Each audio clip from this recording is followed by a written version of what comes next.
Hello, everyone, and welcome to another thrilling episode of the Days Grimm. My name is Brian Michael Day. My name is Thomas Grimm. I almost messed up our name. Stroked out again. Yeah, dude. It's like three episodes in a row. And you forgot who you are, where you are. Batting 1,000. Batting 1,000. Doing okay, Tom? Yeah. Will you do me a favor?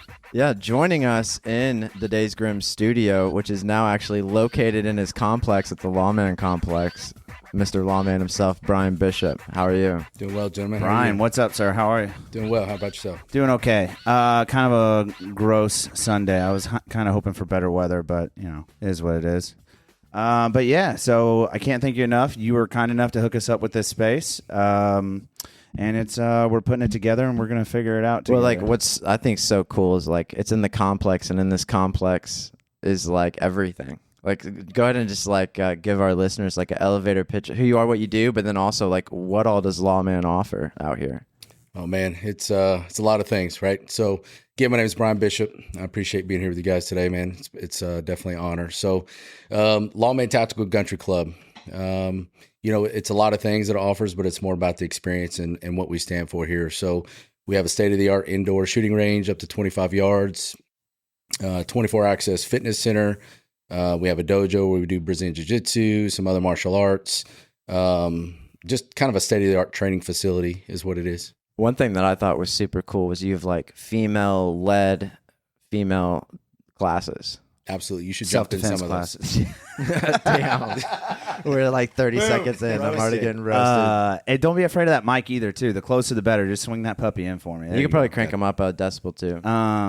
But yeah, you guys do really good at, like, helping people, like, stay alive here. Like earlier, Tom was saying that what did you call me? Anxious, nervous? You said something. Sure. I mean, you're not wrong. You're still batting 1,000. And I said, I'm still alive, though, right? Yeah. You know what I mean, you do a good job at, like, keeping people alive here. You know what I mean? Well, and one thing that was cool, too, is, like, the other day you had, like, was that paintball? Like, paintball set up through, what was that like? Yeah, so it's a force on force. We do a lot of reality-based training. In my opinion, that's probably the closest thing you can get to real situations. So we offer what we call problem-solving classes, where we put people in controlled stress situations, make them solve the problems, then debrief it with them from our experience and give some input on what maybe they could have did a little differently. Was that the house one that you're talking about? Yeah, well, I saw a post. I don't know if it was on your Facebook or your Instagram. It might have been both. Yeah, so last Thursday we did a home defense course, basically teaching people, what the priorities are inside the home, what that looks like to protect your family, everything from how to think through those problems to basic tactics if you got to clear through your house, what that looks like, what the family's doing, what the plan's doing, and then, if you encounter a situation, how you deal with that with lethal force. And it was like a 2-story house, right? It was. If I'm thinking correct. Actually 3. It was a very large home. 3-story house, and you do that once a month? We do. So that's called our problem-solving class. This month it was home defense.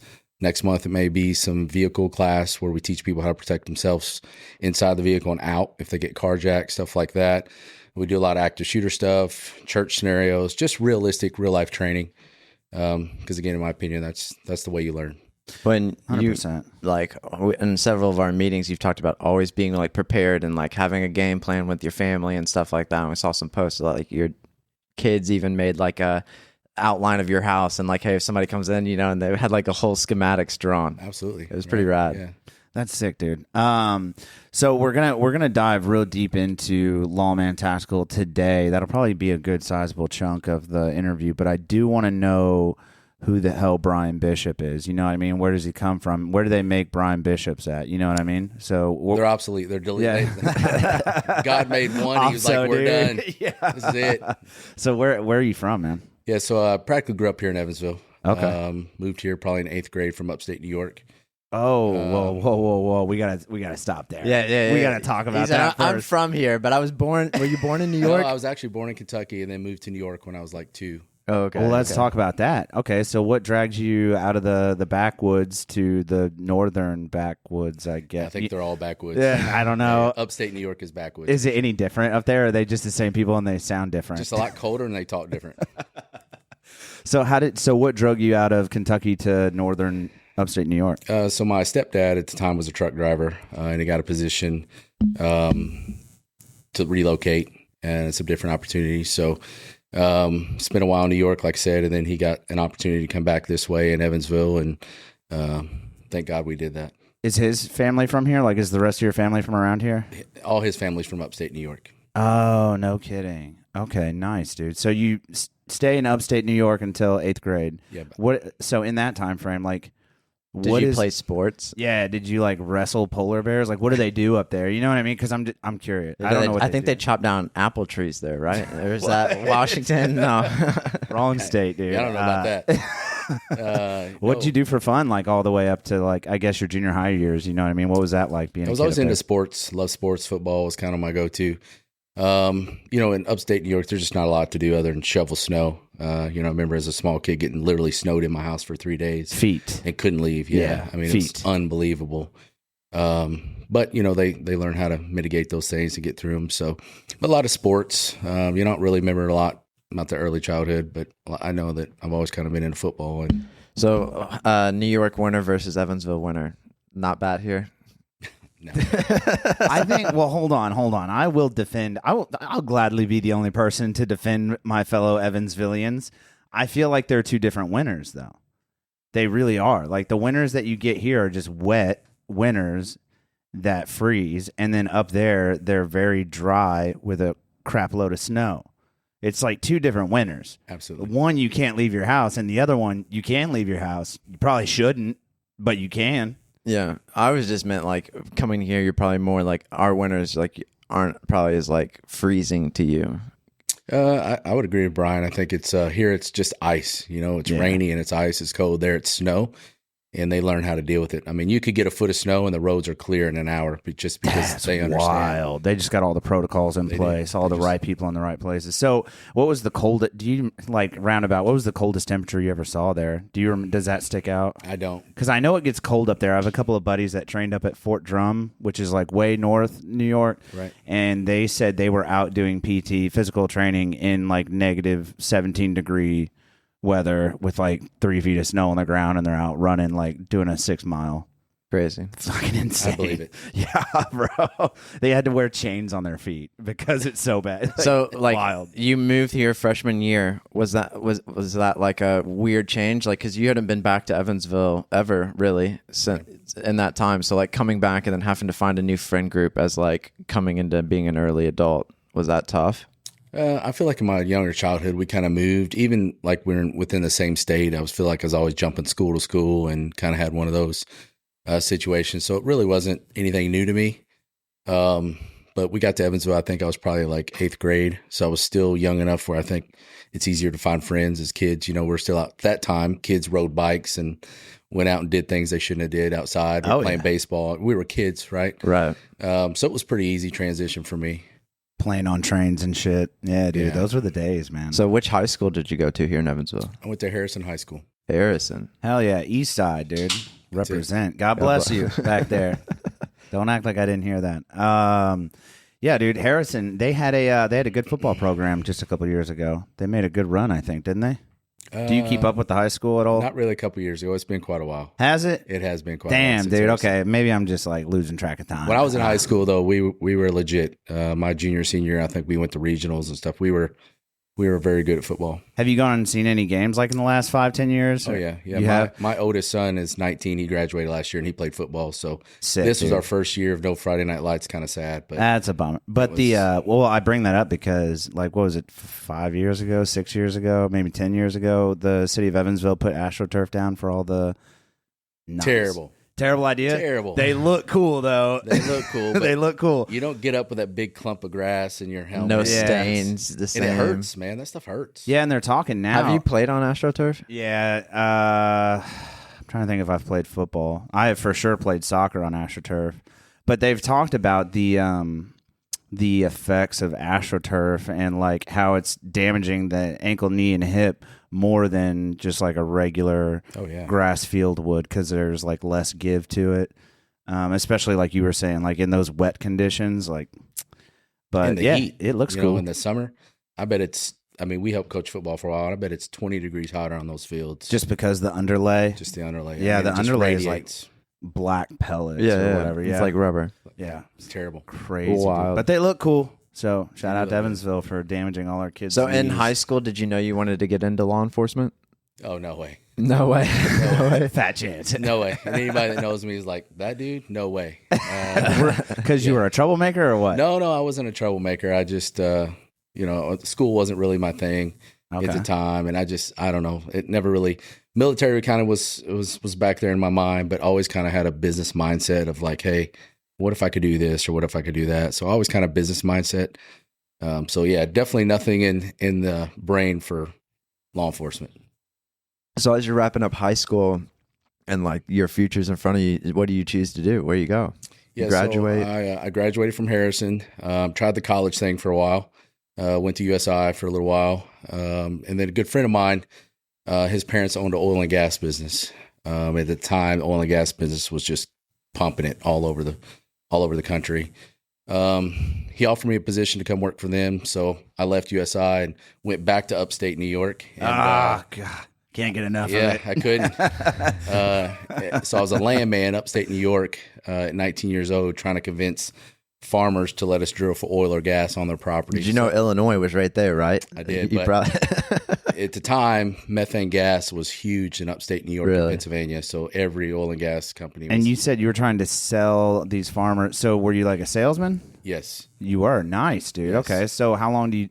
So that kind of like goes back to your business mindset, like shaking hands, kissing babies type of feel that you had. Right. Did you feel at home there in that position? I did. It was a little, a 19-year-old kid getting out of a car and going and talking to a farmer. I'm like trying to get them, just to give me a minute to talk to them. Yeah. And that's where I understand relationships, understanding and making them understand that like they could trust me. I wasn't just, some kid there trying to take away their land. So a lot of valuable lessons that I still carry from that experience in my life for sure. Okay. Nice. Can we take a quick timeout? Can you pull up Logic? Yeah. I just want to make sure he's coming through okay. Okay, and we're back. Dude, sorry about that. But yeah, so you did feel at home in that position. And like sales is like the perfect industry to like learn people, read people, learn how to not only see like you can just see multiple sides of like not only what you can do for them, but what they can do for you, and like how to make that exchange like visible in their mind. I feel like, and as a 19-year-old, that's gold at 19. Did you ever become efficient at that job, or do you wind up leaving before you ever kind of got on your feet and started, feeling really, really comfortable? No, I actually at the time, my first week there, I leased over 2,000 acres, which was almost unheard of.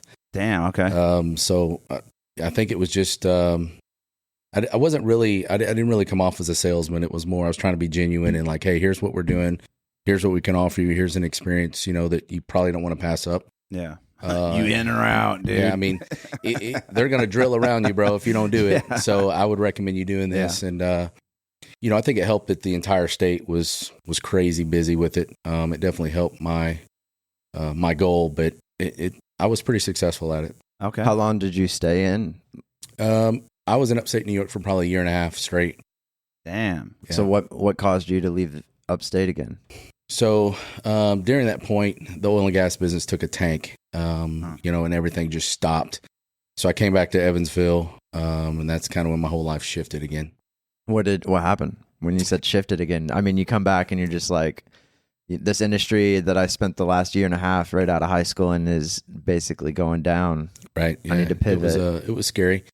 And then I had a good buddy of mine who worked for the sheriff's office, and I was in town.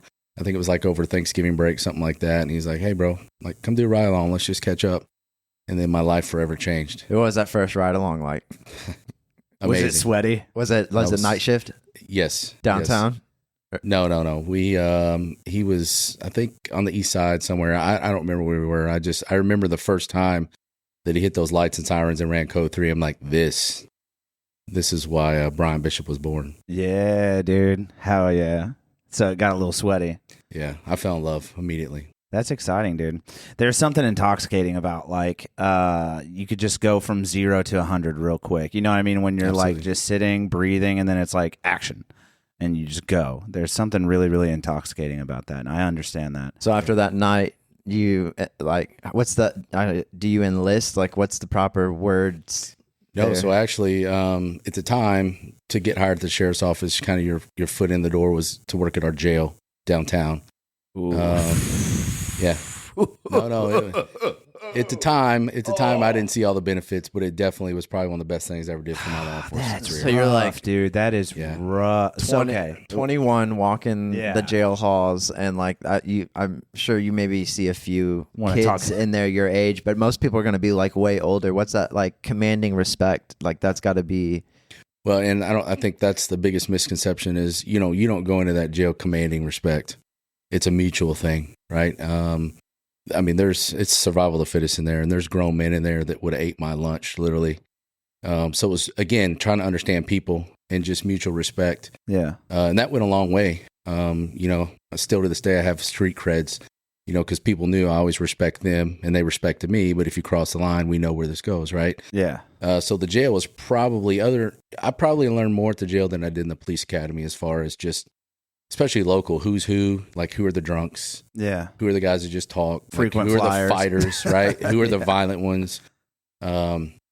So I learned a lot, definitely a lot working. I worked 2 years in our jail downtown. That sounds like a crash course in practical psychology. You know what I mean? Like you're really getting to see kind of like the dirt bags and the mistake makers and the drug deal. You know what I mean? Like, and you're learning how to interact with them and like get what you need. Hey, get out of your cell. Time to go eat. And then they get what they need from you, vice versa. This would be interesting. So, like, on that same topic, were you like a floater in high school from like friend group to friend group, or did you have like one solid friend group that you stayed with? No, I've always kind of been a guy of small circles. Gotcha. So yeah, I never really floated around too much. I didn't know, because like from sales to then being in the jailhouse and like adapting to like, hey, this person's this sort of way. Like I gotta maybe put on this suit when I talk to him, and this person I gotta put on like a different mask. No, but I would say there's some. That's probably a valid statement. Because some people you got a little bit more stern. Some people you got to understand they're just manipulators trying to get what they want. Like you got to learn a lot to survive in there. And essentially, I mean, you're locked up for 8 to 12 hours a day too with these guys. So right. Mutual respect goes a long way. Was there any overlap where you're still working at the jailhouse but in the police academy? No. What was your favorite thing about working in the jail?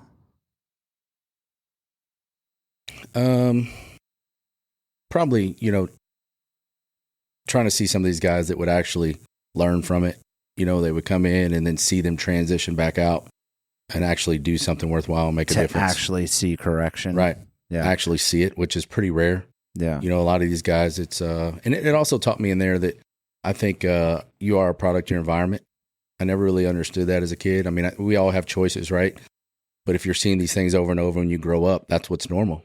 Yeah. If dad sells dope all day and that's how he feeds a family, that's normal. Everybody else's dad sells dope, right? Yeah. Your dad's selling dope, right?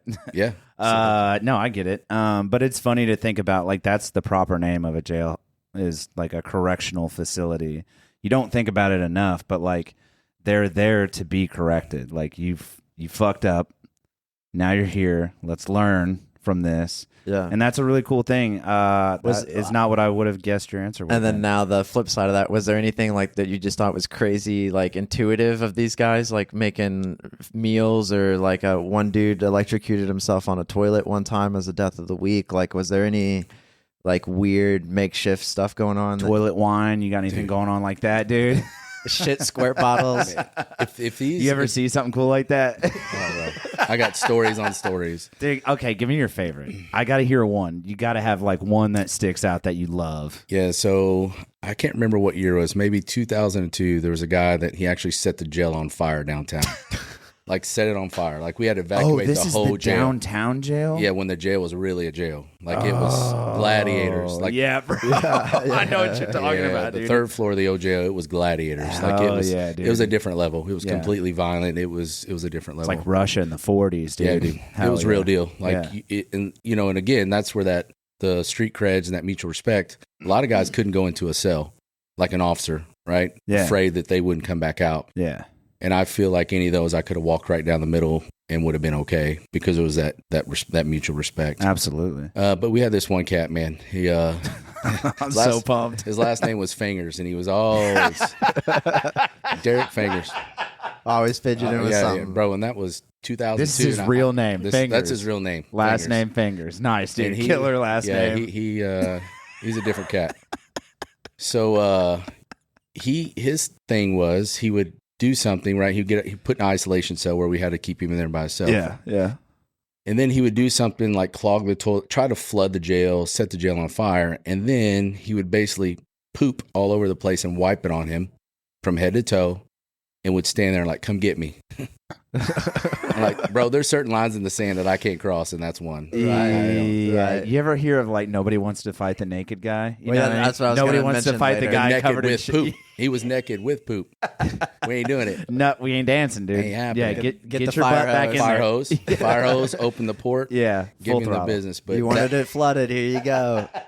But literally, Oh, Fingers, dude. that was his jam, bro. And like I remember many times getting off the elevator coming into It was work. peanut butter. I worked second shift, and you would get off the elevator. It's like, ugh, like you could smell Fingers is at it. Yeah. like it smelled like nothing but poop. He's a frequent flyer. Struck again. I was like, I'm out, taking a sick day. But yeah, if you ask any of the old school guys at the jail, he left quite the impression. So what was Police Academy like? Is that up by right by Vincennes? Is that by that jail out there? Yeah, so it's actually up in Indianapolis, like Plainfield is where the academy. But I actually was the first academy here. So we started a Southern Academy, basically at Evansville, and I was the first academy to go through that here. Class one. Dude. Class one. Nice, dude. What was that experience like? Because I mean, it's completely different from being like just going and clocking in at the jail every day. It's like actual training, but then also learning laws and. It was. I mean, honestly, a walk in the park. It wasn't anything. Again, school wasn't my jam. They throw in a lot of information, criminal law, different things. You gotta, but all the other stuff, man, like the range time, defensive tactics. I mean, that was just, dude. That was. So the hardest part's books during that time for books. it. So you're just like drinking from a fire hose. Like, what was one of the things that helped you get through that? Was it just like reiteration? Because like I'm the same way. So like anytime I took a special class or a special course in the military, all the practical hands-on shit I thrive at. Like I'm good. I can figure it out. Give me a couple rounds and I'll get in on the third round. Book-wise, not the same. So I find that if I have to learn something pertinent, I'll like take the information, the text or whatever that you're going to give me. I'll read it and comprehend it to the best of my knowledge. And then what I comprehend the least, I physically write it down. And like rewrite it down and rewrite it down and rewrite it down and then make notes. If I rewrite it down, it still doesn't make sense. I like make notes and like ask questions like, what did you use to kind of tactics or different study measures, if you will, to get through that? What helped you the most? Basically the same thing. So I had a good friend that went to the academy with me, and he wasn't very smart either. He was like me. So we had to spend a lot of time. Yes. I pick it up, I put it down. Yeah. He was that kind of guy. I get it, dude. But, so we spent a lot of time after classes kind of doing, the whole flashcard thing, all that. But I think it helped because I was so intrigued into that work that it made it easier. It was different than going and doing an algebra test in college that I knew I would never. Motivation. Right. So I knew that the better that I understood the law or these things, it would be beneficial for my career. So. Is there like a lot of like hands-on training? Like, hey, this is like we're gonna learn. Like, you got to make an arrest. You got to read them the Miranda rights to the like this, and then you go out in the field and just practice it. Is it like learn this lesson next day, practice the lessons, like practicality? Yeah. So obviously, with that job, there's a lot you got to know. The law, what you can do, can't do, use of force, all that. So. It was kind of like a building block, you kind of learn the base and then every day you build off that, but you're always throwing those same things into scenarios. And again, like we talked about before, we did a lot of scenario-based training. So that really helps kind of drive home, like, the point we're trying to get across and make people understand. So again, a big reason that we do a lot of force on force and scenario-based training here is because that's the best way to learn in the real world. What about when they like update a law or like tweak a law? Like, does that just come to you guys on like in a manila folder and it's just like, hey, this is this month's update on like what's changed? Typically most of the laws would change around July, so we would get like an update on like, hey, here's the new traffic law on X or whatever it may be. How annoying is that? Because they have to be changing tiny little things all the fucking time. You know what I mean? And you're always like, if you've got a guy that has a quarter pound of marijuana in his car and you're looking for the slightest thing to pull him over, right?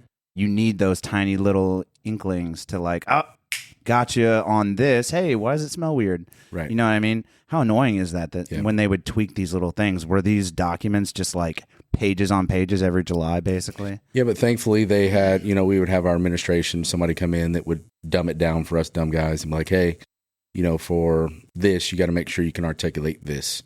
Okay. And that's a lot what police work is. You got to be able to articulate everything you're doing. So I like that. Yes. I like that a lot. I want to stay on school for a second, though, the academy. So, like for the military, you leave for boot camp, basic training, wherever you're going, AIT, all that stuff. But you don't leave for the academy, right? Like you still get to go home every night. So right? again, we were the first class to do that here. And there was advantages, disadvantages of that. They still have the academy up in Plainfield that some departments send them to, but they found it a lot more cost effective to keep guys home and not paying, meals and right and lodging and all that stuff. Yeah. But again, I think that's it was nice for me at the time, right? Because I'm still at home. I'm sleeping in my bed every night. I'm not getting yelled by an instructor to get up every morning. Did you have kids yet? No, no kids yet. I was going to say if you had kids, that'd also be beneficial. Or not, right? Or not, yeah. Going home and trying to stay in that zone and study and do the things, it's easier to get distracted with the family at home. Yeah, that's valid too. But but now looking back, like I wish we would have been sent to Plainfield just for the experience and just for that. You got a lot of buddies that went out of Plainfield, I would assume, like Yes. a lot of old heads. When Yep. you finally got into the sheriff's department, they were all Plainfield guys. Correct, yes. Yeah. And then what did they say they hated the most about Plainfield? What was something that they like all kind of... I mean, I would assume it's probably... You'll never understand. You didn't have to go to Plainfield. You know what I mean? Like, I would assume it's probably some of the same stuff in the military. It's some of the instructors up there. They like to remind everybody that they're instructors and that they're in charge. Yeah. And especially for an older cat going through, sometimes it can be hard to swallow that. But I think overall it's not a whole lot different. I mean, don't get me wrong. Like we had rules, we had to do PT. We had one of the guys that ran our academy was a former drill instructor. So he kept things. I mean, it was almost like a boot camp, but I got to go home every night. So what was it sick, like? dude. You graduate, and then I assume they pair you up with a guy that's been like has a whole career in law enforcement. Yeah, so you go through what they called FTO at the time, field training officer. So 4 months, you basically ride with a different person, and they teach you things, right? And then they grade you. So, I would say ride with Brian month 1, and he would grade everything I do, and then give feedback. And then month 2, I'm expected to perform better. And if I don't, I get sent back. And then after a couple of those, you're out. Oh, no shit. Yeah, it's a little stress during that because you're on probation. They can And how long is that for? 4 months? 4 months. Yeah. Stressful 4 months, man. A little bit. Did you learn a lot in those 4 months? I take it though. I did. And I think it's, I'm glad that they put you with different people because everybody teaches different. Everybody has their own way. And I think, the way it was brought to me is you take a little bit of what you like from this guy, a little bit from what you like this guy, and then kind of build your own. Yeah. So it definitely had its benefits. But if you get put in a car for a month straight with a guy that you just really don't mesh with, or it could be a long 12 hours. And when I came on, we were working 12-hour shifts. So it was 6A to 6P, or no, 6P to 6A. And, you're in February and it's dark when you go to work. It's dark when you get off. And Yeah. at 2 a.m, there's not a whole lot of things moving out, when it's 10 below zero. And it can become Yeah, and then some long also you're nights. probably getting all the dirtiest runs too, because I mean, my mom always told me nothing good happens after 10 p.m. I don't know if that rule still holds true or not. I thought it but- was after midnight, but yeah. So you're seeing all So your mom lied to you. Everybody else is at midnight, but apparently you're in the 10. Yeah, be home at 10. You hear me? But yeah, you're seeing all the nasty stuff, like the sun goes down and then the dirt bags come out. So you're getting a lot of runs, I'm assuming. Yeah, and obviously During the FTO period, you're getting a taste of what you're about to dabble with. And when dance you with. jump every run, so when you're in FTO, like you're overwhelmed. Like they Really? make you take every Intentionally. run. Oh yeah, Intentionally. They basically bury you in reports. Stress They you. want to see you everything that you can see. So come the end of your shifts, you may have 6 reports you still got to do before you can go home. Can you walk me through that as simply as possible? What does a report even? I mean, I know like if you shoot a bad guy, a lot of shit has to happen. Yeah. Obviously, you just like. That's a little different than taking an accident report. But like if you arrest somebody or if you pulled somebody over and issue a ticket, what is like your average report? How long does that take you? What is that process even like? You just say like person name, infraction, actions taken. Yeah, ticket's pretty simple, and especially now it's kind of all through a computer. Okay. So they can scan your license. It brings up all your stuff. You know, you type in what the infraction or whatever it is, and they're on their way. Yeah. For an actual PC arrest, I mean, you're looking probably a couple hours, depending. You know, that's without evidence, right? So if you pull a guy over and he's got a quarter pound of weed or, you know, or fentanyl or something, now you got to test stuff. You got to put in evidence. I mean, you could be taken off the road for 5-6 hours, and that's nothing to do one arrest. Yeah, and it has to happen right now if you're arresting somebody. So right. you're off the road now. You're gone. Damn, dude, I never really thought about it that way. That's crazy. I thought you could just slap the cuffs on him and be like, "All right, jail, take him, and get back on the road." I wish. So what was it like when you get in that car the first time alone? You know, no supervisor. Oh, man. And you're just like, it was. And I'll never forget that it was, you know, the first time that I did the ride along and he went code 3, which is lights and sirens. Yeah. The first day I was on motor patrol, and they sent out a hot run. I don't remember, it was a burglary or something. And I hit those sirens. It was like, oh shit, what do I know what to do now? Now Game it hit time. me. Yeah. Now it hit me like, bro, there's nobody to look over, you know, in the passenger seat now and say, what should I do?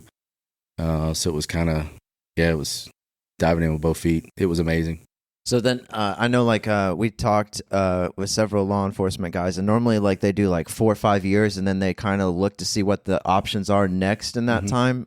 Before we get to like that, what step you took next, do you have like a story from those first early years that's like just a fun story that you like to tell? Or No, man. Arrested a guy covered in poop. Yeah. Name was Fingers. Derek Fingers.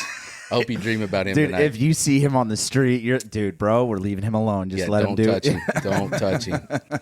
Yeah. You got a crazy story? I don't know that there's any crazy stories like that early part of my career that I remember. It was just like no run was ever the same. You know, you kind of prepare for certain things, but every run's different, you know, and I really learned that you're dealing with people on their worst day of their life, mostly, even if you're arresting them or nobody likes being pulled over. Well, that or, you know, going to somebody's home, telling them that, you know, their kid was killed in a car wreck, or going to domestic violence or whatever. I mean, it was just like we talked about initially, Brian. It's just like I'm sitting in my car, getting ready to eat my lunch, and I'm chill, and then the next minute I'm going to a shots fired. So it's like a constant up, down, up, down. I mean, it's your body really doesn't know where to kind of fall in there and kind of.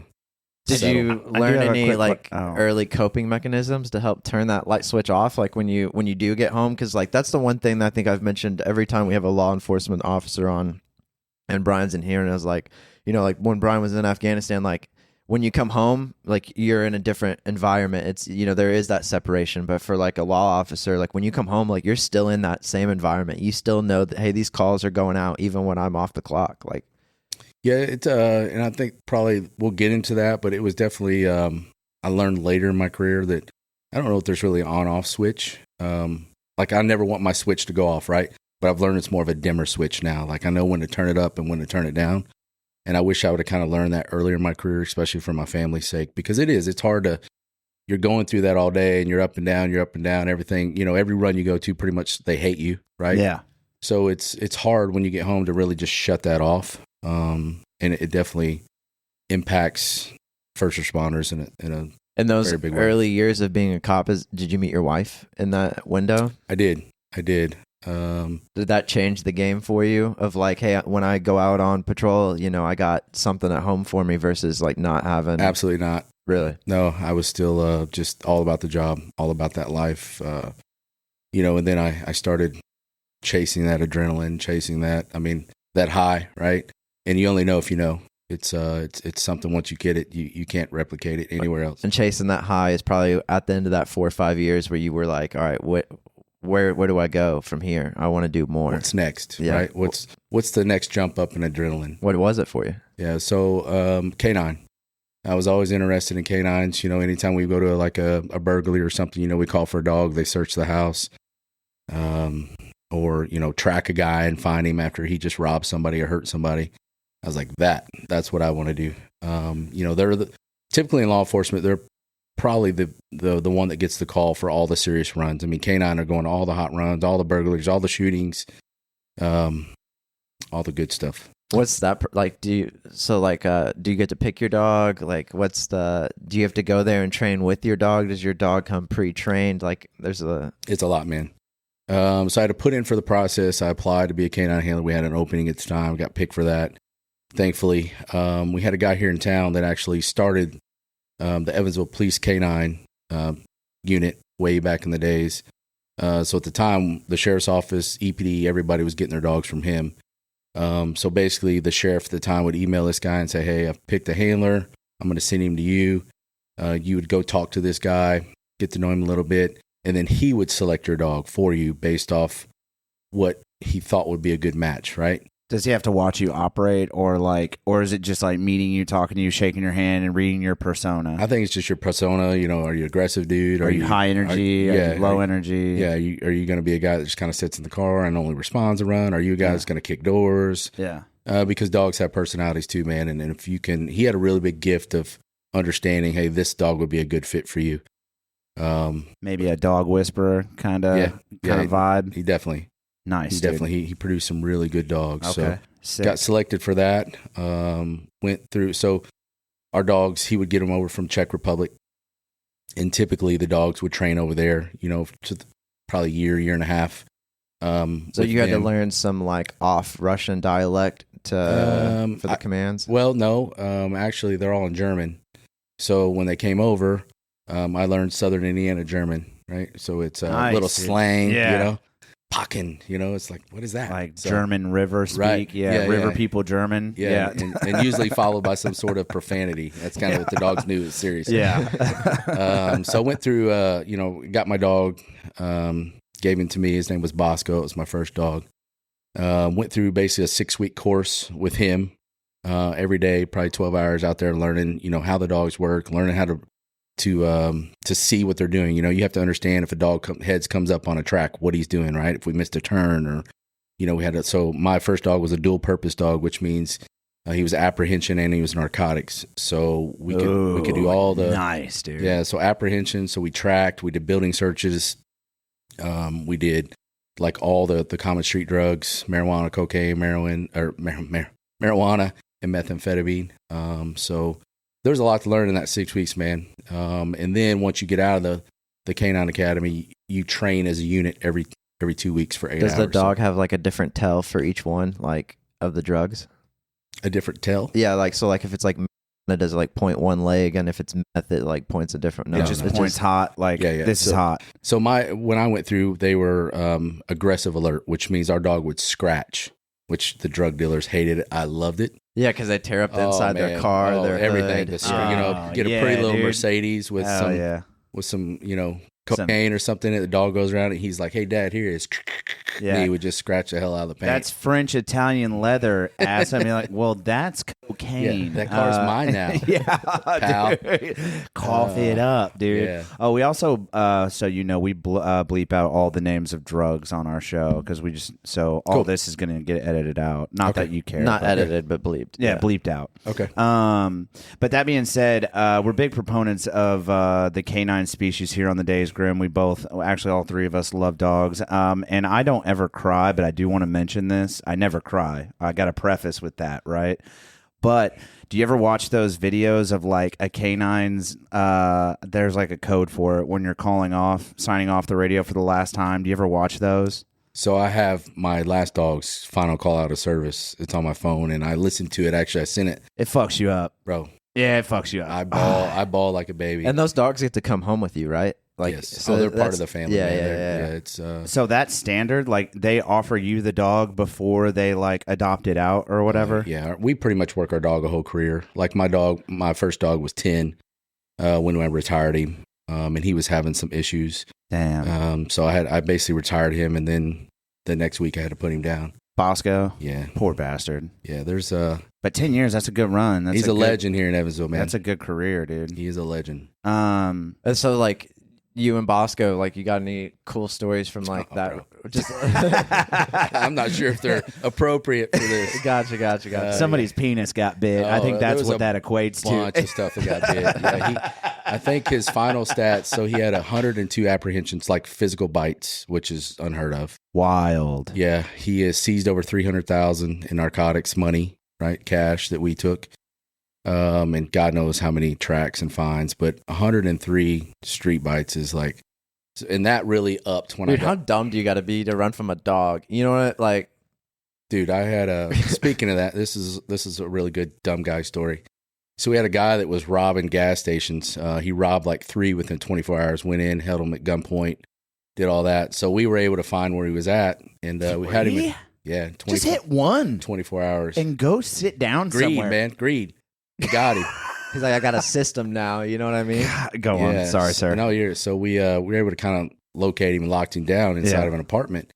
And typically K9 stands out back while the guys at front try to negotiate, hey, who's in here, whatever. And then we would go in and search, right? Yeah.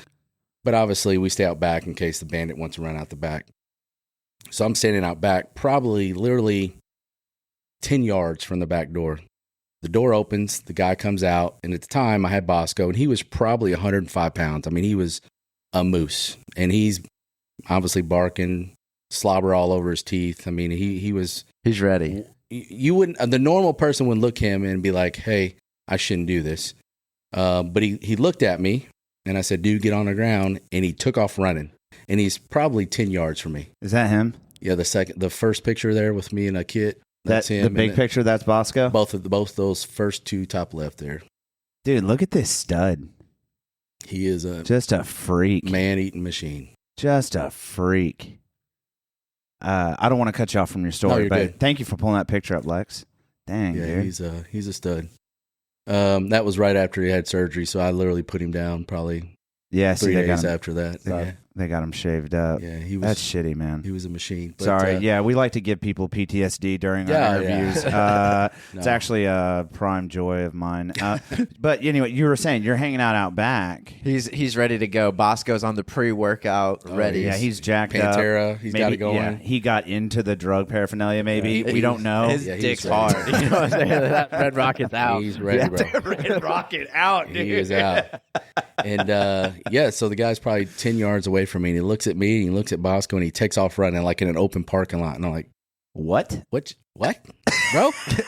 You sure? Okay. So okay, bye. He gets probably, give him a good 15 yards. Let's make it a little fair. Yeah. I give him about 15, 20 yards, and I cut him loose. I'm like, get him, buddy. And then he hit him like Brian Urlacher. Man, it was like a linebacker. I mean, he was probably at that time about 100 pounds and ran about 35 miles an hour. So yeah, but imagine 100 pounds at 30 miles an hour. It's like a truck, dude. Yeah, and then there's some teeth coming at you too. Yeah, he went to surgery after that. Poor guy. I mean, I'm talking about Bosco. That's a hell of a hit. You know what I mean? I hope he's okay. He was in his. That dude sounds like a turd though. He was in heaven. So you get the high off of K9, right? You do that for how long? So I worked him for 9 years, probably 9 years. And at the time, like probably second year into being a K9, I started working with the U.S. Marshals quite a bit. I was still on patrol. But then when they would have a guy hiding in a house, like Bosco was known, like he's going to find you and you're going to pay the price. Yeah. So he built a reputation for himself. So they started calling when they had a bandit hiding or took off running. So I started working with him a little bit, and then after probably a year of that, I was actually asked to be on the U.S. Marshals Task Force. Damn. So that's when Bosco's bites drastically increased. Now, if I'm not mistaken, and I could be mistaken, but I only know this from a brief conversation we had in your office, but this is around the timeline that you ram a very significant vehicle into a ditch, right? No. That was probably only about 3 years ago. Yeah, this was early. Oh, that was only 3 years? Okay. Yeah. I do want to talk about that. We'll get to that. We'll get to that. But anyway, so you did the K9 for a total of how long? He said 8 to 9 years, and then became first dog. Yeah, and then then I got a second dog. What? So I worked 2 dogs. Okay.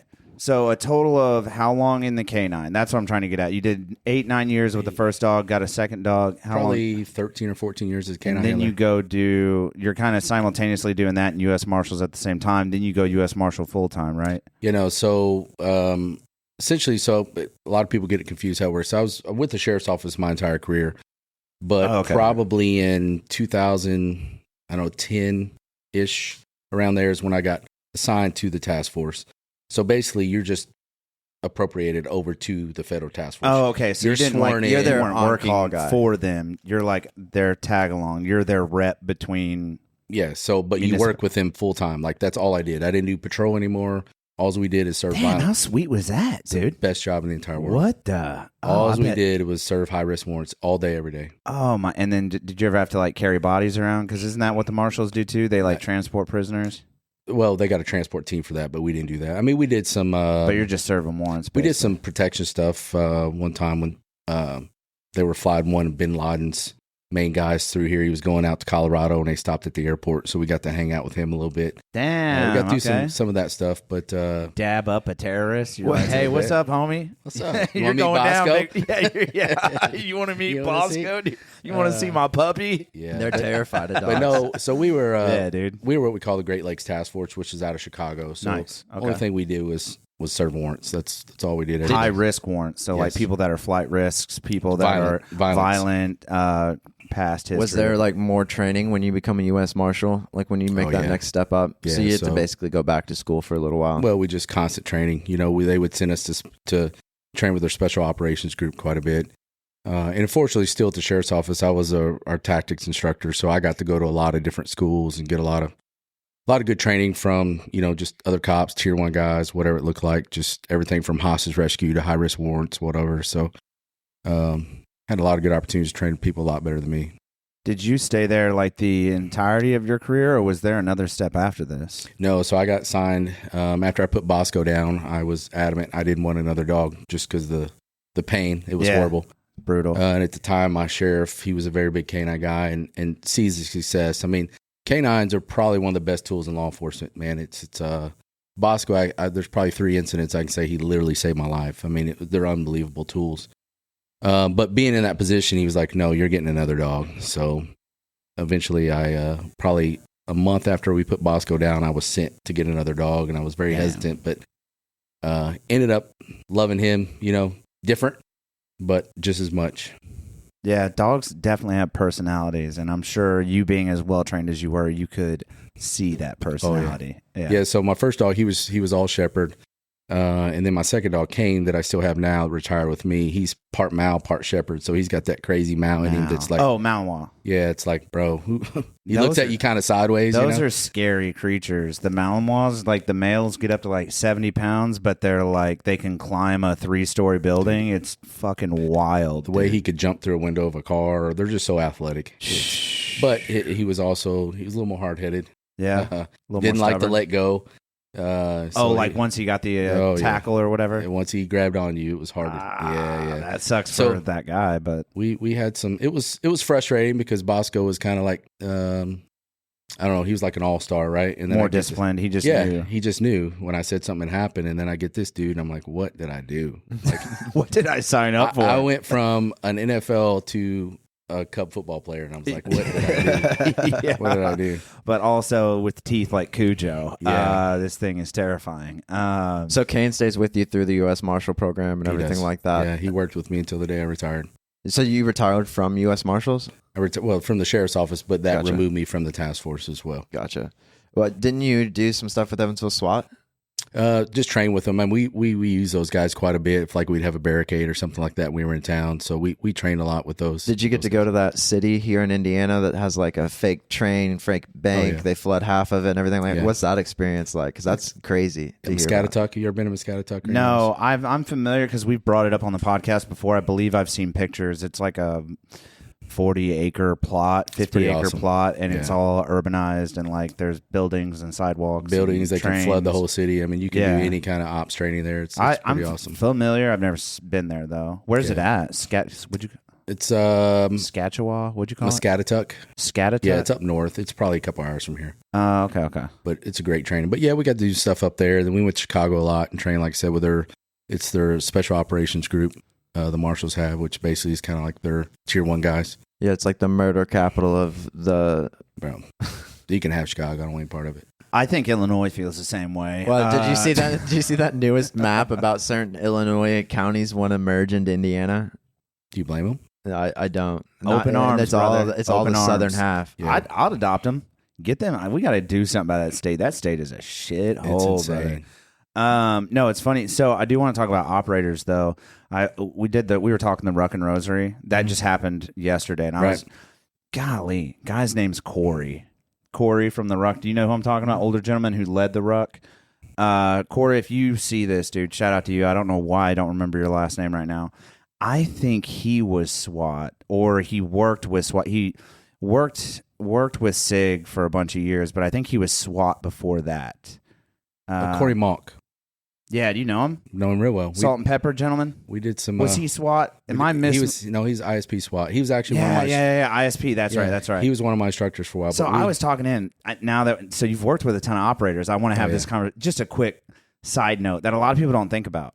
And I talked with him about it during the Ruck and Rosary. And I'm glad that we're talking about it now. But he's telling me about all the operators he worked with, and I was like, tell me all the places he's been to, and then I was like, did you ever work with an outfit or a specific operator maybe that just they thought they were all high speed, low drag, and then really they're just a turd? You know what I mean? Like they're just not what you know what I mean? Those kind of guys. Yeah. And he was like, oh yeah, all the time. And he gave me this one story from a guy from Chicago. He was like, I met this one guy, and this is when he was a SIG salesman. And this operator is talking to him about this platform that he's demoing or whatever. And the operator's like, hey man.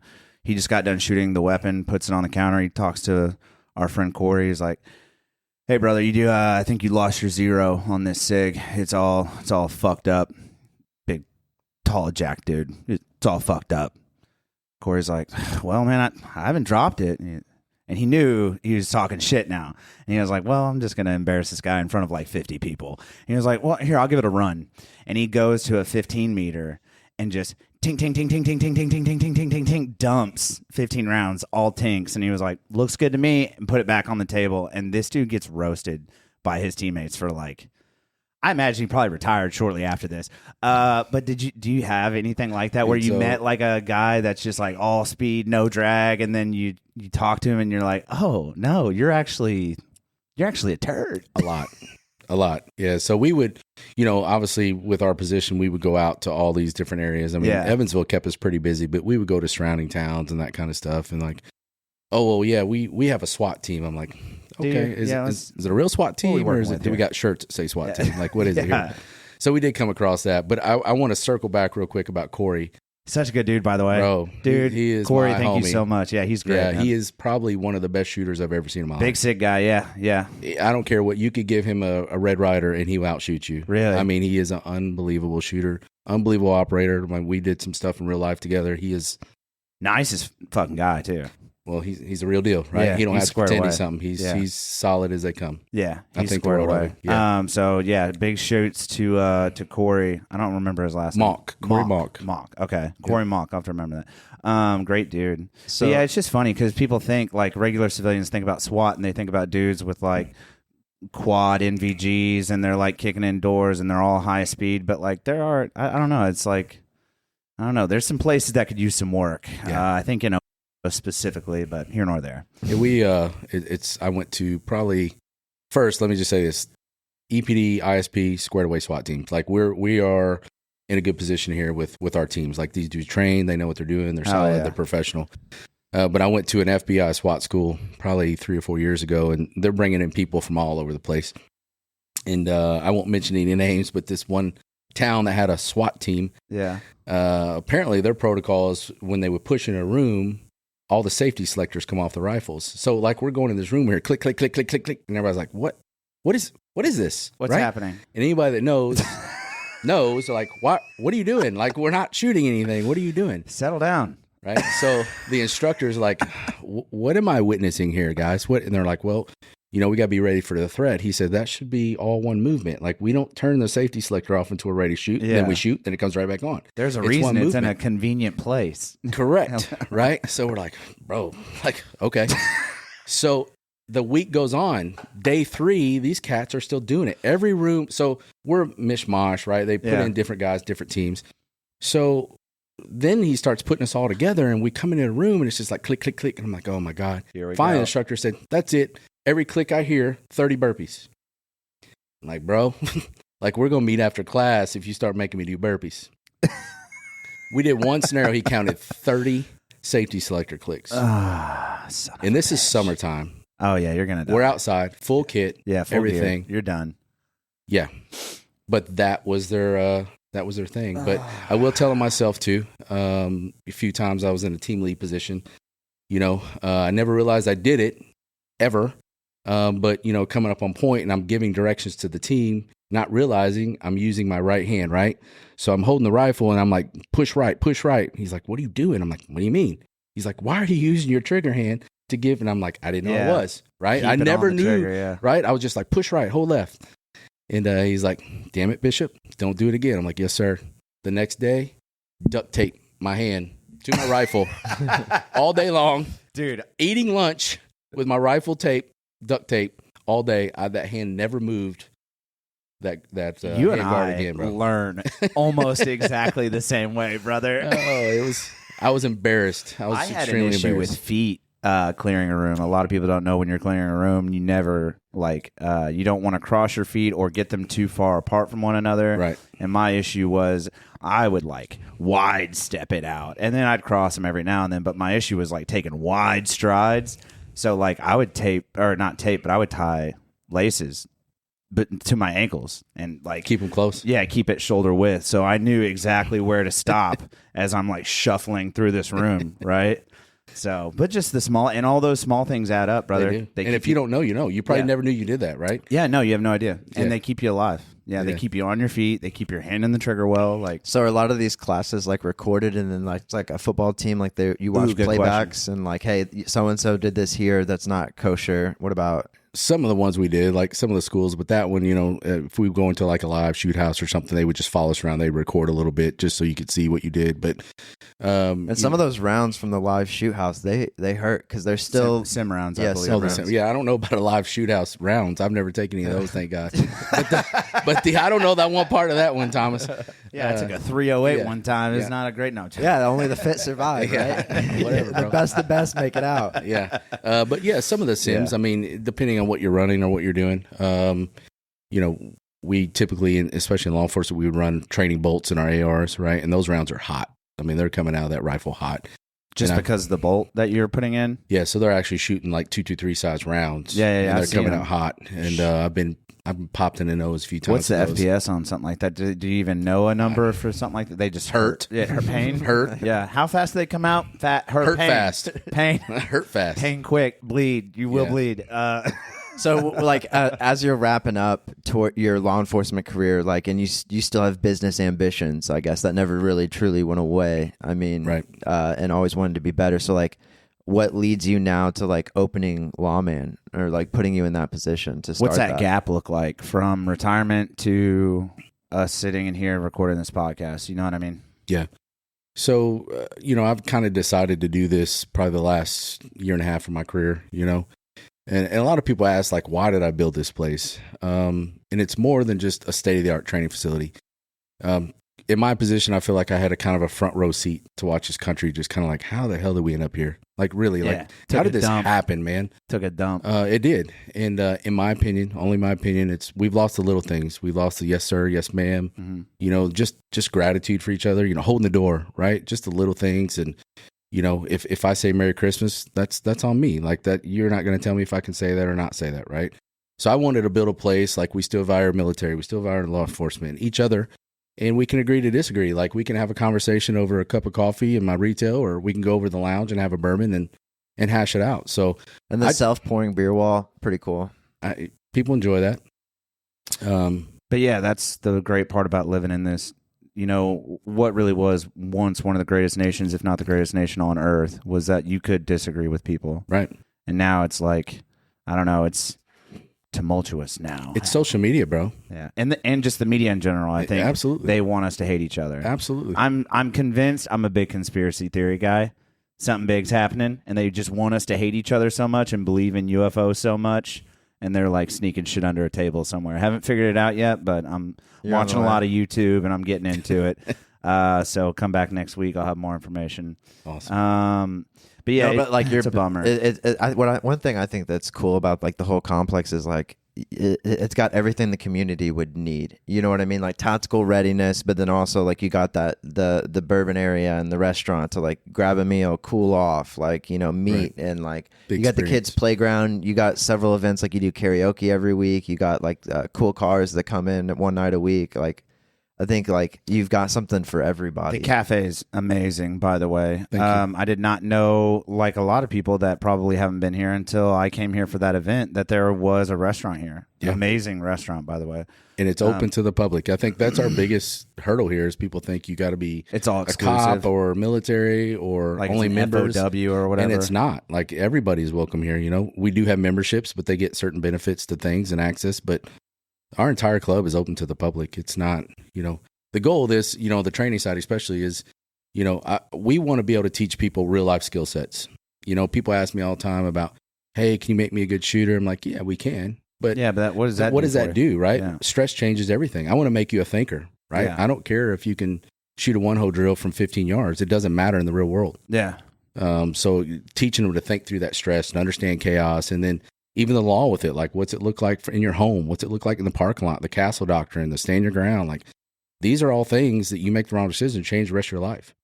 I think that's a really that's a unique way to look at it. Like I know a lot of buddies of mine that are poor shooters, and then a lot of buddies of mine that are good shooters. But like when you put it that way, it's like, you know, if it takes me 1 round to hit this bad guy, but it takes you 5, you know, you might think that I'm in the better scenario. But if I'm dumber than a fucking box of rocks, and this guy is a whiz kid, those 5 rounds, he might be in a better scenario because when the shit hits the fan.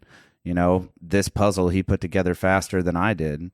I've seen it many times, like on the range, guys that they can shoot like crazy, right? Yeah. But I've seen them in the middle of a scene, like shut down. They can't Duress. think through the problem, man. And then exhaustion, too, is another thing. A lot of people don't talk about or think about. Like, a lot of people just want to be, make me a good shooter, make me a good shooter. But, like, I don't know the proper term for it, but, like, the courses that you can do, like the stress shoots. We did them in the military, but, like, go put your heavy clothes on, go put a kit on, and then we're going to do some calisthenics, and we're going to get your heart rate up Right. to 90, 110. We're going to get you up there, get your blood pumping. Now go shoot. Right. Like right now, go do everything I just taught you. I'm tired. I can't control my breathing. That's the point. Go do it. Like that's another thing a lot of people don't do or even really think about, because when the shit hits the fan, even though you're at home, your heart rate immediately is going to jump from 70 to 90, just immediately. And you're getting all these chemicals dumping into your brain. It's, so I think it's important what you do. Like that shoot house that you did for October was fucking sick. Do you have the date for November yet? Do we know anything about the November training? Yeah, I think it's the 20. We usually do the last Thursday of the month, but Thanksgiving Would it be under the changes that. event or classes tab? Yeah, so if you go to Lexi, can we check out events? if you go to Or would it be classes, go to classes? Sorry. training calendar. Yeah, let's go there. Give this dude a pay. Damn, y'all are busy. Holy shit, boy. Golly. He said October's passed. Can we go to Yeah, if November? you go, just click over to the top left to the next right there. Yeah, that boy. So if you go down to, I think it's the 20, was it the 20? Go down one more, past the 20th. Oh, it's the 20th because Thanksgiving's the 27th. So that it's called problem solving there. It's from 5:30 to 7:30. Okay, nice. And you haven't come up with that scenario yet, right? But I you're haven't. thinking vehicle maybe? Depending on the weather, we're Okay. either looking at if it's cold. Obviously, I'm past all those days training outside in the cold weather and elements. I still fuck with it. I like to be in pain. I think he can wait around and somebody will drive a building into a car, or a car drive into a a car to a building. You know what I building. mean? Yeah, we'll have a peephole situation on our hands here, dude. Yeah, Big we'll probably shoots. do probably some sort of active shooter thing. Okay, Or, nice. we did some in the past, like, hey, you're eating at a restaurant with your family, and we'll throw a bunch of different scenarios in there. That's so Make 'em- huge, dude. It is. It's very eye opening for people. What do you do? I mean, obviously, we were talking about like the stress drills. Like you and I are familiar with that, but how do you? Is there anything that Lawman offers that could like curtail that to like a average, civvy? I guess like a stress shoot type of course or class, or do you guys do anything like that? Yeah, honestly, I think the reality based stuff we do is the best, man, because we give Like this stuff that we're the problem man. solving. Yeah, because they know they could get shot, right? Yeah. And it just creates, even in scenarios, and it's self-induced stress. These guys go into these houses and they think that we're just going to have somebody in there that's going to light them up, and we don't have anybody in there, right? But Yeah. we're teaching them proper ways to use their light, understand the priority. And that's the biggest thing is like, one of the biggest takeaways from last week's class was, what's the priority, right? So let's say it's me, my wife, my 2 kids are upstairs in my home. Yeah. It's 2:30 in the morning. I just heard somebody come in downstairs. I'm like, what are you going to do? Like, well, I'm going to go down there. Okay, so what's your priority? What is most important to you? Well, my wife and my kids. Okay, so why are you leaving that to go downstairs, secure them to find this bandit that let him steal what he wants to steal. Let's get them in a position where I can protect them, right? And create like a hardened spot where like a vantage point atop the stairwell, right? Where I can see everything. I'm the last line of defense for my family. If I go down there and try to find this bandit, he gets and me. I'm having an off day, right? He sneaks me, or there's 3 of them. Yeah. Now my family's completely vulnerable upstairs. So people are like, man, I never thought about that, right? But it's prioritizing that, right? And then breaking it down by priority is how to solve those problems. You said something that clicked in my head too. You said how to use your light, and now I'm like having flashbacks to looking at the post because I liked it, I think, and I was scrolling through the pictures that you had posted, like 5 or 6 pics, and you were doing a lot of like light around the corner and like how to use the tack light on the handgun. My question is, so I have a tack light on my handgun that I keep by my bedside, right? But every scenario I've ever run through my head in someone entering my home, I'm almost exclusively operating in the dark. Right. Why not? Why should I use the tack light on my Glock instead of operating in the dark? I know my home better than anybody is my thought. Right. You know what I mean? If I throw that light, if they have a firearm, I mean, now they know exactly where to shoot, essentially. Right. So, right. And we don't. Does that really, question make sense? It does. Yeah. And we don't really teach people. Like, we're not big proponents of searching with your handgun. Yeah. Right. Right. Especially if people don't have that training experience to target recognition and kind of like, oh shit, Yeah. I just shot my kid. He's down here eating Doritos. Right. Yeah. I mean, it's a real thing. Yeah, we'll edit that out. No. No, but it's a real thing. Yeah, it's a real possibility. People go downstairs and they're half asleep. It's 2 a.m. and they hear something, right? And they're searching because I got a weapon mount of light, and they're using all the same stuff. I mean, we teach a lot of handheld light, checking and doing stuff, and then bringing up if we got to present it. Yeah. But no, and part of that class is how do we set our home up? Like, do you set it up the same way every night? Like, do you know if you go downstairs or you look down the hallway, like, I know that light's always on, or I know that table's always there, somebody's moved it, right?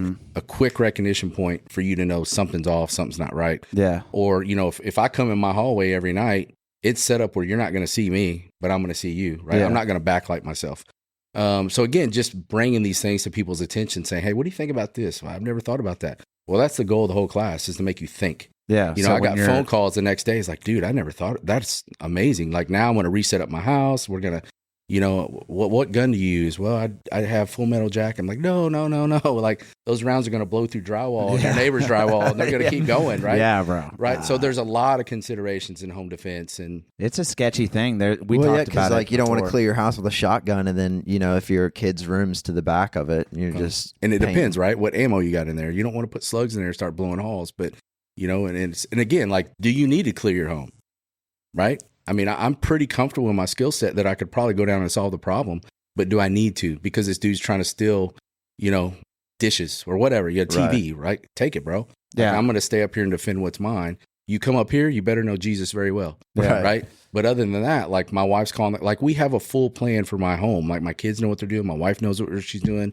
If I'm not home, she knows what she's doing. Like, you got to have these things in place because chaos changes everything. What was it like having to sit down with your family and like teach them, like, hey, this is... I think it was normal to them, man. I mean, they saw the life that I lived. My wife seeing stuff on Evansville Watch or whatever, some of the things that we were involved in. And I think it just kind of unfortunately became their normal, that we live in a world, like my family lives in a world of just, we're not paranoid, we're prepared. Well, especially like being in law enforcement and putting so many guys behind bars, you never know, like, hey, is so-and-so out there, his fingers out here looking to smear shit on my lawn, or... Dude, dirty fingers, dude. Hey, fingers, I hope you're out and free, brother, and rubbing your shit on somebody else, ditching dude. and lighting bags of shit on fire, Another fun fact, I want to have this question for Brian as well, that I had another conversation with Corey. Him and I, dude, he's just such a great dude. Great. And we had such a great talk. But anyway, so we were talking about comfortability with a firearm. And more specifically, I feel like if you're a firearm owner, yes, 100%, you should be comfortable with your firearm. You should not own a firearm if you're not comfortable with it. That being said, the conversation we had was, the thing that makes me like sick to my stomach is the videos, obviously any of them, where law enforcement officers or military personnel are injured or killed. They have millions of these videos. I'm sure you've seen millions of these videos. Those really make me sick. I hate watching them. but interesting when you look at it from like a diagnosing the situation, what went wrong kind of situation. But more importantly, the videos that irk me worst is when it's from the chest cam and they are having to unholster their weapon. And when the individual, draws their firearm, you can just tell they are not comfortable behind the sights of this firearm. Absolutely. I'm sure you've seen thousands of these videos as well. I see them all the time as well. And my algorithm's fucked up, by the way. But I see all these videos all the time. Nothing irks me more than that. So my question to you is, what advice do you have for the law enforcement officer, military personnel, anybody that has a firearm in their line of duty that isn't 130,000% comfortable with that piece of metal in their hand? What is your advice to that person, operator, male, female, doesn't matter? What would you say to them?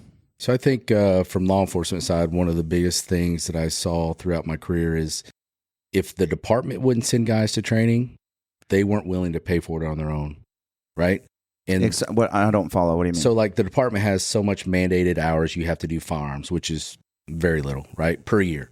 Right, or, right. You may get some sort of CQB training once a year for 4 hours, whatever. Uh-huh. Right? Not enough. We know that, right? You're not going to solve problems doing that 4 hours a year. No. Like you're not going to be fluent. You're not going to understand how to work your dead space, angles, all these things that come into play.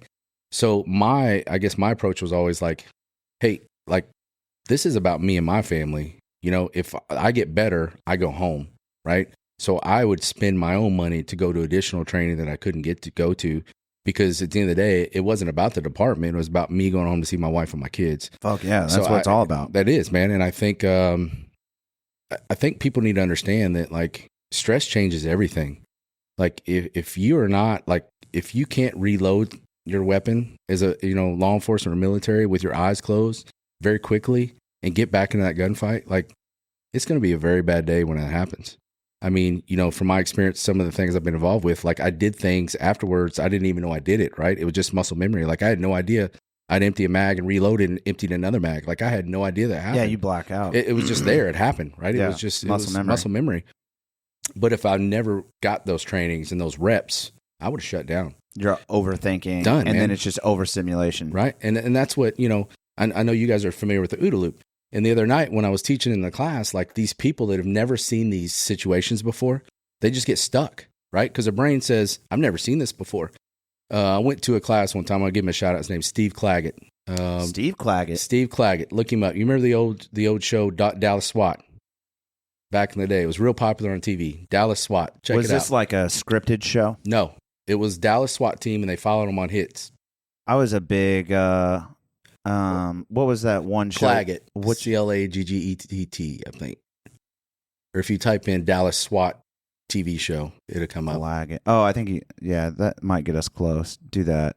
It'll pull it up. Yeah, that cat right there. So it was a very popular TV show back in the day, when Cops was real, famous and everything. I have two initial thoughts. That's him in the middle picture here. Yep, and on the left. Dude, there. look, I'm going to say this. I mean no offense by this. Dude looks goofy as fuck. Second thought immediately that I had next was definitely has killed more people than I have toes. I feel like is an operator, legit, bro. It looks like somebody I want to know. Yeah, so this was probably 90s, when they're wearing those stupid helmets and before Team Wendy, the and all old the good, SWAT, right. Yeah. You're. I remember my first kit was I would look like the Marshmallow Man off. Yeah, I couldn't even move. Bro. Yeah, you're all pillowed out. Couldn't move. I got stuff everywhere. Couldn't do anything. But I went to a school. I think it was I don't know if it was hostage rescue school or an active shooter school. I went to him once, and he broke it down for the stupid guys like me. And he said, Bish, he said, if you want to grab something on your computer quickly, where do you put it? I'm like, I don't know. He's like, your desktop. I said, yeah, okay. He said, why? I said, so I don't have to dig through all those files. Talking about gear manipulation? Is that what we're talking about? No, we're just talking about if I want to put a file on my computer about, documents, right? I put it on my desktop because if I got to grab it, it's there. Yeah. Our brain works the same way. Oh, I see. Right. So the more you do this training, you go through that, the more stuff you're putting on this desktop, right? So now you're in the middle of this chaotic situation. Your brain says, hey, I've seen this before. Here's the solution, solve the problem. So you're not digging through all these files in the middle of that chaotic situation. And it kind of just stuck to me, and I was just like, I got to put more shit on my desktop. Like the more I got to see, the more I got to solve these problems. And now, I mean, you know, at the end of my career, like I was doing things, didn't even know it, guns out, doing, you know, whatever that may be. But it's only because I put those things on my desktop. And if I can tell anybody about training, man, it's just, you got to see more and do more, and you got to work through the stress. Like that's what makes a difference of survival and not surviving. I was a saw gunner in Afghanistan for a short while, as we've talked about the 249. And there's like video clips from my helmet cam of like moments where I'd have a malfunction and you'd have to, you know, lift the feed tray, pull your head away, sweep out, and then break the chain, get it back in, brass the grass, load it, blah, blah, blah, the whole thing. Multiple times, like in the middle of a gunfight with little to no cover, there's like multiple clips of me like doing that. And you have no, and it's a process to like clear a 249 malfunction. Like it's lengthy. But if it's well trained and it's seared into your memory, you do it, you don't even think of it. Right. And then I watch the footage and I'm like, in my brain, I'm shooting this entire time. Right. I don't remember anything but part pulling of the process, trigger. man. You know what I mean? Yeah. I only remember looking in that direction and shooting at that guy. Yeah. But yeah, that's true, man. The desktop is a good analogy. Yeah. I've never heard that before. I like that analogy a lot. And I feel like you could use it with anything. You do. And that's what I was saying, like Thursday, putting these people like, hey, dude. You know, your wife's upstairs, your kid's upstairs, you come home, the door's broken in, what are you going to do? Right? Well, the priority at that time is the kids. Like, you should go in and find them, get to a spot, whatever. But they would go into the house and they would literally just freeze, right? So they're just stuck in that. Like they've never seen this before. They don't understand the answer. They're analyzing the situation. They're overwhelmed by like, hey, this dude might be in my kitchen. This dude might be in my bathroom. This, there, you know, wherever. And then they would just walk in. They're like, where do I start? Right. And they freeze because they're going through all these loading. files. Yeah, right? yeah. It's a loading. So your answer, it sounds like to me, is like put more shit on your desktop. If you're uncomfortable behind a firearm, create more find habits. ways. Yeah, find ways to make it more natural. Right. Right. That's and learn the right way. You know, we have a lot of people come here and like, hey, have you ever shot before? Oh yeah, I shot with my cousin out in the backyard. Bro, that doesn't mean that you understand how to correctly shoot a firearm. You understand the fundamentals and what that looks like. Yeah. Because those are important, right? I mean, we do a lot of fundamental stuff here because you have to understand how to shoot. But, you know, if I could teach anybody anything, it'd be how to be a thinker. Oh, yeah. I like that a lot. I really liked that post that you put up. Again, I saw it on Facebook, and you can just look up Lawman Tactical on Facebook, and you can see the post we're talking about, that huge house, though. A lot of great pictures. Were you just shooting those yourself? I had a couple students that would take some here and there. But okay. Yeah, no, I had myself and one of my other instructors. Nice. I mean, they turned out great, though. It was, dude, it looks like you guys had a hell of a time. It is. I'm kind of pissed that I missed out on that. I'm going to have to wait for this November one. I'm excited to hear about it. It'll be fun. So what's the number one thing, I guess, for the future that you're trying to push for Lawman Tactical? I guess you've achieved so much already by, you know, you had a location on the east side and that was overly successful, and then you moved from the east side to here, to where we're at now on Lynch and 41. The exact address is 220, I think. 4209. 4209. 4209 U.S. Highway 41. U.S. Highway 41. So you moved out here, huge accomplishment in itself, huge upscale. You're doing all this great shit, but you've already done so much. What's moving forward? What's that like next step for you? What's the next thing that's in your crosshairs? So we still got some building to do here. You know, my biggest goal here is for people to understand the community that we are.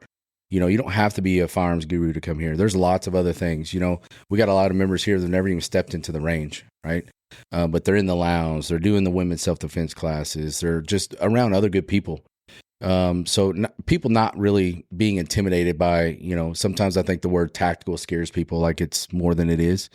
But just getting the word out, like what our community is, and it's, you know, it's people are like, oh well, this really happened. Well, I'm a Democrat. I didn't think I could come there. I'm like, oh my gosh, like this is why I created this place. Yeah, like absolutely not. That's the problem. That's dude. the problem. Yeah. Like, right? You know, yeah. I mean, that mindset. We can sit down and have a cup of coffee, and I can ask why or whatever, but it doesn't mean you're not welcome here. Yeah, I'm not going to make fun of you in public, yeah, dude. You know what I mean? That's a private one-on-one thing, right. dude. It's just such a big misconception, you know. So what? I almost forgot. We have to ask about the ramming situation. Run me through the story again. So there's a Netflix documentary about a female jailer who falls in love into a romantic relationship with a drug dealer, murderer. Thank you. And then they skip town. This happens in Alabama. They skip town, and she breaks them out. They skip town in a vehicle and start moving north. Yeah, and they were dumb. It took them 2 weeks just to make it to Evansville. Yeah, they were all over the place. So walk me through. You had a play in this, and I want to. This is like very minimal. I know, but still, you probably don't think that much of it. But I think it's cool as shit that the story itself. So just kind of walk me through what happened. Yeah, so I think it's big on the whole. We were talking earlier about the jail situation, right? How some of these guys are great manipulators, and that's what happened. You know, this lady worked at the sheriff's office there for 20 plus years. I think she was towards retirement. Yeah. And then, you know, Casey White, he was a hell of a manipulator. He was in there, I think, for murder at the time, or manslaughter, or something pretty serious. We got extensive criminal history. Yeah. But it was able to trick her, and he loved her, and, you know, she was the one, and all this. And, you know, eventually to the point where she helped him escape. Yeah. They went on the run, and, you know, it was all over the news for probably a week or so. You know, we're all kind of watching, and, you know, what's going on? This is crazy, whatever. And you're at what point in your career at this time? Oh, this is towards the end. So you're still in? Yeah, well, yeah, I'm still working on the task force. I was actually building this out at the time. You know, the day that this all kind of came to a head, I was actually on the back side of my building letting my dog go to the bathroom. Here at this location? At this location. I love this story so much. Yeah, it's crazy. So, you know, we started getting tips, you know, that they may be in the area, and you know, within the last few days, and we were all, to be honest, like, there's no way they're not still here. Way. They're not still here. Like, it's been 3 or 4 days. They dumped their car. They already got another one. They're on up the road. So we kind of started looking into it, and, you know, we start taking calls from all over. You know, we asked for tips and trying to funnel through what's real, what's not real. You know, when you ask for tips on something like that, such a pain in the ass, bro. Dude. Oh my, I don't even want to know. Like, so any white dude with tattoos, that was him. Like, everybody's calling. Like, hey, I saw this dude. I'm like, was he 7 foot tall? I mean, no, he was 5'8". I'm like, thanks. Have a great day. Yeah. Right? So they're just overwhelming tips. And, you know, some of the guys from Alabama, the task force, some U.S. Marshals guys came in town, and we're trying to cipher out what's real, what's not. Yeah. And trying to put guys out. You know, we were rolling through some of the hotels that were typically known for some of these people to stay at and stuff, just trying to put eyes out. Honestly, like, I would have lost a paycheck on them. Like, there's no way they're still here. So they get a tip. You know, we able to verify that they did get another vehicle, and we were pretty certain what that vehicle was. So we're kind of looking for that vehicle, and we're checking cameras at intersections and stuff. And saw at one point it was northbound 41 here at Lynch. Their vehicle, like, right? For sure. Well, they changed plates, but matching the description of one that we saw. Okay, right. So one of the EPD detectives just happened to drive through here, which is the hotel right next to my facility I'm building. I mean, it's like, literally, you can see the lot. It's right here. Right. You can see the lot. And so we start spinning up guys. We're getting guys coming, try to put eyes on it. And where the car was located, there's no real good place to sit without getting burnt. You know, you can't really get guys close. It was just not a good situation. So we're trying to pull in these teams. We're trying to get SWAT team. We're trying to figure out how we're going to do this, if it even is him. And as we're trying to get all this stuff together, we're gathering information. We confirm, you know, they had a pizza delivered. Like, okay, this is definitely was them. So we're trying to get these guys here and do all this. And the next thing, you know, one of the guys from my team, like, he's walking out. And I'm just like, yeah, bro, whatever. You know, I thought he was joking. Like, no, bro, he's walking out. So we got a Bearcat coming. We got, you know, armored vehicles, all that, trying to figure out, okay, can we do an open air takedown? How can we get up on this dude without getting in the room, barricading themselves? We've got other people in the hotel room. Now we got potential, like, tons of collateral. Lots of problems, right? Yeah. You know, the hotel, some of those you can actually get from room to room through the attic. So now thinking, okay, how are we going to, you know, pin this dude down? So it was a lot of things going quickly, right? So he walks out and gets in the car. So now all of a sudden it's going mobile. Everything changes. We don't have enough guys close enough, but this is not something we just be like, hey, we'll get him tomorrow, guys, right? Yeah. So I hurry up and throw my dog in the kennel. And he actually takes off down the road right next to here, Yokel, right behind my building. So we kind of tag in, trying to get cars close. And I fall in behind him like at 41 Lynch. And he Do goes, you have a cam in your truck? Sorry, not to cut you off. I do not. So there's no footage of you tailing him? No. Oh, God, that'd be hot, dude. It was pretty good. Oh, sorry. Got pretty rowdy. Yeah, I didn't mean to cut you off. Sorry. So, we got all our dudes spun up. We got more guys coming, EPDs coming, trying to get marked cars. Because we knew, we had enough information. It was probably going to be a gunfight at the end or whatever it looked like. Yeah. Time of the day, of course, as Murphy's Law would have it, 41 is jam-packed. Yeah, There's it's cars 3, everywhere. 4, 5 o'clock. So all those considerations, right? Like, they're the priority. We got to keep, the civilians safe. So I get up behind him at 41 here. He goes northbound as we're trying to get cars in place. Like, at the time I had a black Dodge Ram completely blacked out, and there's like 4 Dodge Rams behind me. So he understands what's up. He's been in the system long enough, and he's paying attention. His head's on a swivel. He knows that he's all over the news. So he starts looking in his rearview mirror, and the game was on. Like, we knew. Like, and she's with him, right? She's with him, man. Yeah. She's all over the car. And at the time, I think once I hit my lights and the chase was on, I believe she was calling 911 at the time, and trying to. I don't know what she was doing. I wasn't really. I was more worried about him and what was going on. Right. Let's get this bad guy. Yeah. So I hit my lights. He takes off. The chase is on. We're going up northbound 41. Again, traffic was horrible. Any other situation, we would terminate it. It's not worth. We know who the bandit is. We'll get him later. But obviously, something like this, like national news, we have to get this dude. Like, he's a danger to the public. Like, if some random cop stops him on I-69 3 hours away and he walks up the car, he's probably going to shoot him. Like, we got to get this dude. And we knew they had probably a bunch of weapons based off, like, she left a letter to her mom and all this in her home. We knew that they had her guns. So we knew there were guns in the car. So as he takes off, he's trying to reach all over the car. And again, he's almost 7 foot, man. Like, he can reach in the trunk, from pretty much the driver's seat. He's a big boy. Can you look up this gentleman's height? Let's see. I think he was like 6'9", man. 6'8", 6'9". What was his name again? Casey White. Right there. That's him. That's him and that's her. Yeah, what's his height? I'm just curious. Go to all, yeah. 6 feet 9 inches. Jesus, gargantuan. Yeah, holy moly. I don't know if is that Casey White, 6'9"? Approximately 330 pounds. He brown hair, hazel eyes. He should be considered armed, and that's him from WVLT. Sorry. So you're in there. You're locked in. This dude's likely armed. This lady's calling the cops. That's with him. This jailer shooting north on 41. Like, how far? Yeah. How far out does this go? So we're continuing up 41. Right past St. George here, which is kind of the next intersection. Yeah. He's reaching all of the cars. She's reaching. So I figured, like, probably trying to reach for a gun. So at that point, I started hitting them with my truck just to kind of get them off balance. Every time they reach back, I'd ram them. Oh, no shit. Physically hitting them with your truck. Ramming them with my truck. What do you call that? A fishtail? Or a pit maneuver? Well, pit maneuvers, you kind of spin somebody out.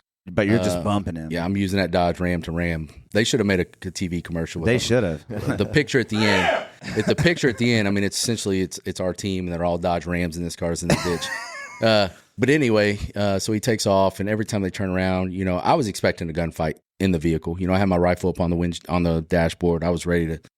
That's send dicey, it home. dude. Yeah, it was a carbine on a dashboard. Oh yeah. So you're just doing one of these? Got it up, dogs barking in the back. That's only thing I needed was a quarter pounder to eat. I was trying to drive. Dude, that's fucking. Yeah, that's your hoodie right there. That's freedom, dude. It was a good time, man. Hell yeah, brother. So as we come up northbound, I'm hitting him the whole time, and I knew, we couldn't let this cat get away. So he comes up close to Highway 57, which is the next major intersection up here by Anchor Industries. Yeah, and there's a turn lane to go on 57. So he goes into the turn lane trying to get around traffic. I hit him again, and he spins into Anchor Industries, which is right up the street. He goes into their parking lot, right? Yeah. There's really only one way in, one way out of that. So he drives around the back of the building, which is full of employees. People running everywhere. Trucks, vans, no due regard at all, man. He's just going through it like a crazy man he was.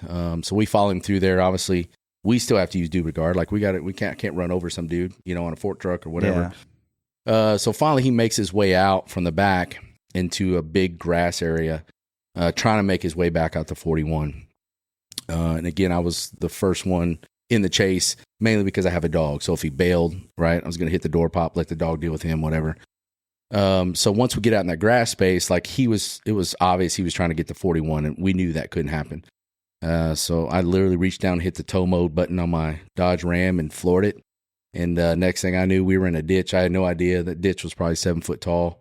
So I hit him. He went into the ditch. Another one of the TFOs or marshals from Alabama, they hit him. I think 3 of us finally, and then the car rolled onto its side. into the ditch. Where Lexi, can you look up a Love Behind Bars ending crash scene so we can build this picture for the viewer? Just look up Love Behind Bars ending crash scene. And it's so funny. Brian actually has this framed and in his office, and that's images. Yeah, go to images. Yeah, go there. It's one of these. No, I think your truck is in it. You probably hit Casey. Yeah, take Casey out, or White. Yeah. If not, I can have you send it to me and I'll plug it in. But yeah, bottom left or top left there. Yeah, that one. Or the second one's probably a better picture. Yeah, that second one's it. Yeah, this is pretty much what you have framed, pretty close to what you have framed. Yeah, so that's my Dodge Ram there. Yeah. Yeah, you guys clapped it. So anyways, we get to tell me that shouldn't be a Dodge Ram. That should be November, Dodge Ram, buy a Dodge Ram. I hand to God it should be, honestly. And then it still ran, I assume, afterwards. Oh, no. No? No. It bent some stuff up. We had to put her down? We got it fixed. Oh, see? Got it She's back. still running. She's out there still this day. But yeah, so this kind of puts into perspective kind of what the end collision looked like. And then if I've seen the documentary, so I know how it ends, but how did it end? Yeah, so, he was, again, so big that even the vehicle was on its side. So I jumped out, had him at gunpoint, giving him commands. Again, expecting an end gunfight, right? Yeah. But there was smoke everywhere from, the airbags. I mean, it was complete chaos, obviously. Oh, absolutely, yeah. My dog hit the kennel, so, I was a little worried about him too and trying to make sure he didn't jump out. But, giving him commands, he is so big, even the way the vehicle is there, both of his arms come completely out of the driver's side. Like it's upright the way it's supposed to be. Like surrendering? Yes. Like hands up saying? Straight up. He didn't want any part of it. Didn't want smoke? He didn't want no smoke. He was a coward. Her, on the other hand, she ended it herself. So she terminates. She's done. She knows the prison's not the place for her. Yeah, because that's where she was heading. Oh, yeah, absolutely. Federal offenses. Yeah, that's a bad deal. Yeah, she was done. Dude, I just think that's so cool. I had no idea that when we first met, when we started talking about this space, that you had any hand in that operation, and then let alone you were one of the vehicles that threw this SOB into a ditch. And I saw the picture in your office. I was like, yeah, I love that documentary. He was like, oh, yeah, it's my truck. I threw him in the ditch. Yeah, it was a good time. It was a team effort, man. I say it all the time, man. I work with some of the greatest dudes ever. We called ourselves the hide and seek champs. Well, yeah. And one cool thing is there's going to be more content coming out from Lawman here soon, hopefully. And as we get towards the end of the episode, we want to know, was there ever a moment in this journey, either law enforcement or with Lawman Tactical, where you wanted to throw in the towel? And you don't have to talk about the moment if you don't want to, but what pulled you through the fire? What keeps you going? What's your driving force? Yeah, I don't know. Definitely not in law enforcement. I never felt like I wanted to throw in the towel. I mean, I feel like it was my purpose, for sure. Coming out of that, right, transitioning into this new life was extremely tough, understanding what that looked like. As far as throwing in the towel, I mean, there's a lot of hard days here. There's a lot of moving parts at this place. But I think what keeps me going is I've got probably 40 employees here, right? That's what keeps me going. Because it's not just about me and my family. It impacts families. Them. Yeah, it's 40 families, man. And it's, a lot of members that come here that this is their safe space, man. They love it here. They like to work out. They like to train. They like to go in the lounge. They just like the experience. And I've literally had a lot of members thank me for building this place because it's what they needed in their lives. So this is bigger than me. It's bigger than my family. So those are the things on the hard days that get me out of bed and make me, figure out how to put out the fire for the day. I said it in the beginning of the episode, man, and I mean it. You really are helping folks stay alive. You know what I mean? So you're giving them the tools and the knowledge that they need to utilize in very stressful, like you had said, life-altering, possibly terminating situations. So huge gratitude that you're bringing that to our community for the last umpteen years. It's been how many years you've been doing Lawman? 6 years? Probably longer than that. I mean, we started downtown, so probably 9 years now. 9 years. Almost a decade of you just slinging that knowledge, slinging that gear. Dude, seriously, I commend you. And what you've built here is beautiful. Yeah. I appreciate it. Really, really great shit coming out of Lawman, dude. Again, just out here off of Lynch and 41. Get out here. It's a huge building. You can't miss it. Huge, beautiful sign. They got a cafe, a dojo, a shooting range, shooting ranges. They've got tons of stuff, man. Just get Courses, out here. gym, restaurant, just endless. Dude, problem solving is what I'm most pumped about. I got to get with you for November. I'm serious about that. Yeah, check them out. All the links are in the bio. We'll have a link to the calendar in the bio. Yeah, absolutely. All that jazz. Last minute dates or shout outs you want to give to anybody? Anything you got coming up you want to put out into the world? This will come out in like 2 weeks. Yeah, just check out our November calendar. And again, if everything from if you've never shot a gun before to problem solving, and we're happy to help any way we can. Yeah, lawmantactical.com. Correct. Lawmantactical.com. Go to the calendar. Everything's on there. So find what you're into. And again, they've got memberships starting at like $40 a month, man. So just get out here.